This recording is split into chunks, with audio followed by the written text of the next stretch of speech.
안녕하세요, 여러분. 오늘은 50대 여성이라면 꼭 알아야 할 질병, 바로 유방암에 대해 이야기해 보려고 해요. 요즘 뉴스 보니까 우리나라 여성암 중에서 유방암이 1위를 차지했다고 하더라고요. 그래서 오늘은 특별히 유방암 전문가인 김 교수님을 모시고 대화를 나누어 보겠습니다. 안녕하십니까, 교수님. 또 안녕하세요. 지윤 씨. 교수님, 요즘 한국 여성의 암 발생률 1위가 유방암이라고 하던데요. 맞아요. 통계청 자료에 따르면 2024년 기준으로 한국 여성의 암 발생률 1위가 유방암입니다. 특히 40대 후반에서 50대 초반 여성에게 가장 흔하게 나타나요. 조기 발견하면 5년 생존율이 90% 이상으로 높지만 늦게 발견되면 절반 이하로 떨어지죠. 유방암, 왜 생길까? 그런데 교수님, 유방암은 왜 생기는 건가요? 가족력이 없는데도 걸리는 사람도 많던데요. 그렇죠. 유방암은 단일 원인보다는 여러 요인이 복합적으로 작용합니다. 가장 큰 요인은 여성 호르몬, 에스트로겐이에요. 폐경 전후로 호르몬 변화가 생기면 세포 분열이 활발해져 돌연변이 위험이 높아지죠. 그럼 폐경 이후가 더 위험한가요? 네, 특히 폐경 후 비만한 여성은 체지방에서 에스트로겐이 계속 생성됩니다.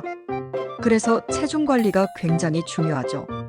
또한 음주, 고지방식, 운동 부족도 위험 요인으로 꼽혀요. 서울대병원 연구 2023년에 따르면 주 3회 이상 운동하는 여성은 유방암 위험이 27% 낮았다고 합니다. 3. 유전적 요인. 가족력이 있으면 더 조심해야 한다는 말도 있죠? 맞아요. 특히 BRCA1, BRCA2 유전자 돌연변이가 있으면 평생 유방암 위험이 최대 70%까지 올라갑니다.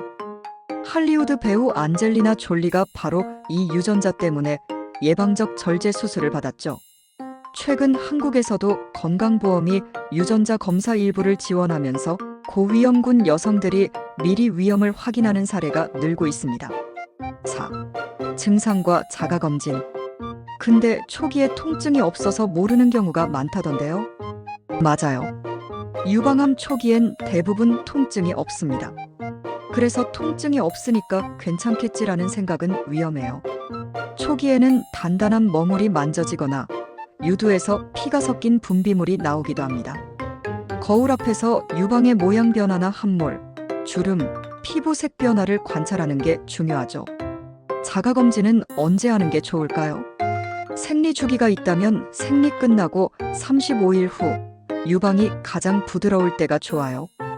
폐경 후라면 매달 같은 날 정해서 하는 게 좋습니다.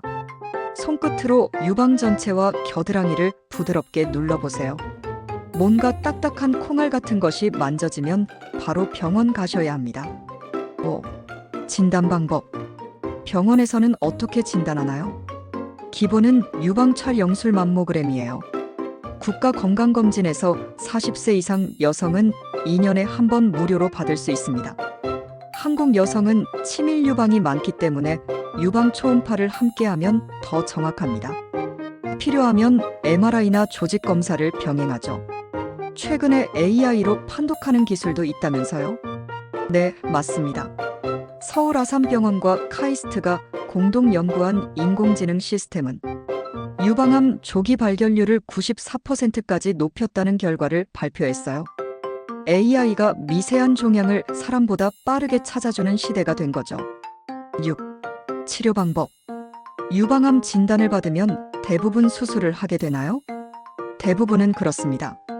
암의 크기와 위치에 따라 부분절제술 또는 유방전절제술을 시행하죠. 수술 후에는 방사선 치료나 항암 치료를 병행하기도 합니다. 요즘은 표적 치료제와 면역 항암제 덕분에 부작용이 줄고 생존율도 크게 올랐어요. 예전엔 머리카락 빠지고 체력이 완전히 떨어진다고 해서 두려워했거든요. 요즘은 개인 맞춤형 치료가 가능해져서 예전보다 훨씬 부드럽습니다. 예를 들어 호르몬 수용체 양성형이면 타목시펜 같은 호르몬 억제제를 사용하고 HER이 양성형이면 허셉틴이라는 표적 치료제를 씁니다. 서울 삼성병원 연구팀에 따르면 HER이 양성형 환자의 10년 생존율이 2005년 대비 2배 이상 향상됐어요. 7. 재발과 예후. 그래도 암은 재발이 제일 무섭잖아요. 맞아요. 유방암은 수술 후 5년 이내 재발이 가장 많아요.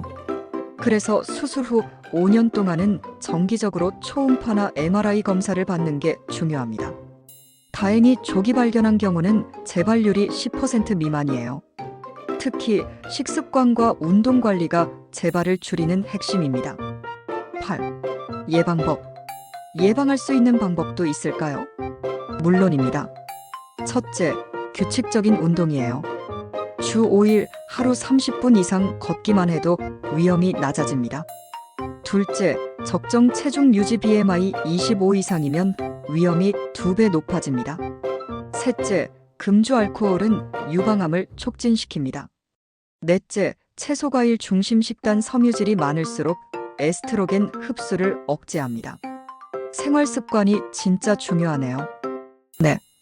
특히 50대 이후에는 단순한 다이어트가 아니라 호르몬 밸런스 관리가 핵심이에요. 또한 정기검진만 잘 받아도 대부분 조기에 발견할 수 있습니다. 9. 최신 뉴스와 연구. 최근 뉴스 보니까 젊은 여성 유방암도 늘고 있다던데요. 맞아요. 질병관리청 통계에 따르면 3040대 여성 유방암 환자가 10년 새 1.8배 증가했습니다. 원인은 서구화된 식습관, 늦은 결혼, 출산율 저하 때문이죠. 한편 서울대병원 유방센터에서는 조기 유방암 환자의 98%가 완치 가능하다는 데이터를 발표했습니다. 이건 전 세계적으로도 매우 높은 수치예요. 10. 마무리. 오늘 이야기 들어보니까 유방암은 무섭지만 조기 발견과 생활 관리만 잘하면 충분히 이길 수 있는 병이네요. 맞습니다. 유방암은 예방 가능한 암이자 완치 가능한 암입니다. 여성의 몸은 스스로 알려줍니다. 작은 변화를 무시하지 말고 매달 스스로 확인하고 정기검진을 꾸준히 받는 것이 가장 강력한 예방입니다. 여러분, 오늘부터 한 달에 한 번은 꼭 거울 앞에서 스스로 점검해 보세요. 당신의 생명을 지키는 건 관심입니다. 시청자 여러분, 오늘도 더 건강한 하루 보내세요. 잘 보셨다면 구독과 좋아요, 알람 설정 부탁드립니다. 감사합니다.